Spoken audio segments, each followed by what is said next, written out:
reading Skellig by David Almond. You won't be able to see me because it'll be just a blank screen, but you'll be able to hear me. So see you guys in a second. I'm going to be reading chapter 1 to chapter 2, and yeah, I'll finish there. I found him in the garage on a Sunday afternoon. It was the day after we moved into Falconer Road. The winter was ending. Mum had said we'd be moving just in time for the spring.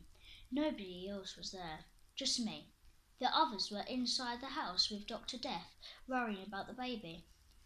He was lying there in the darkness behind the tea chests, in the dust and dirt. It was as if he'd been there forever.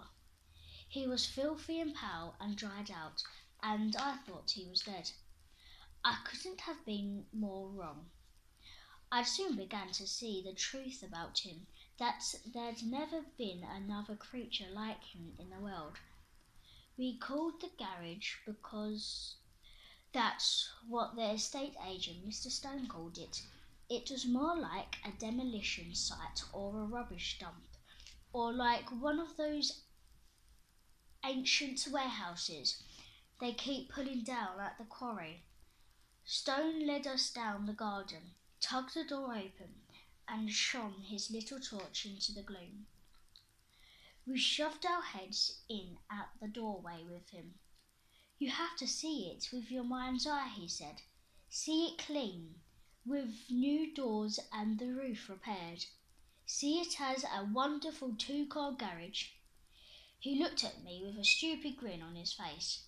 "Or something for you, lad. A hideaway for you and your mates. What about that, eh?" I looked away. I didn't want anything to do with him.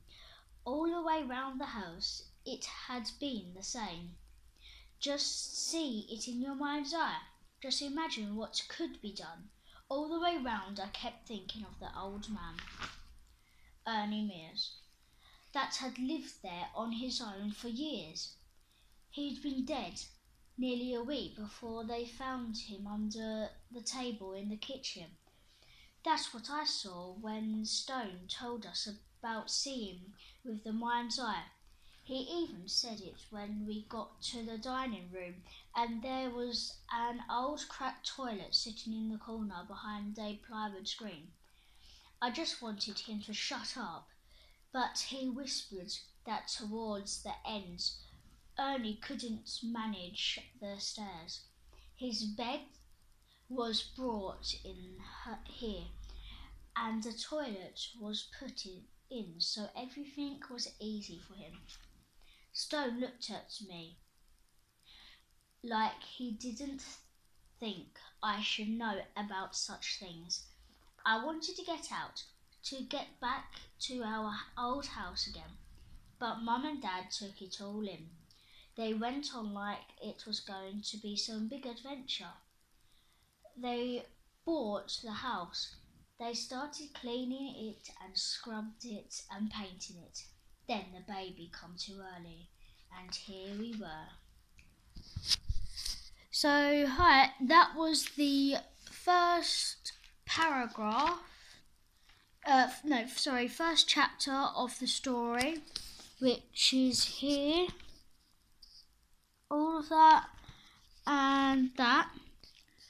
And the next two paragraphs will be chapter 2 and that one.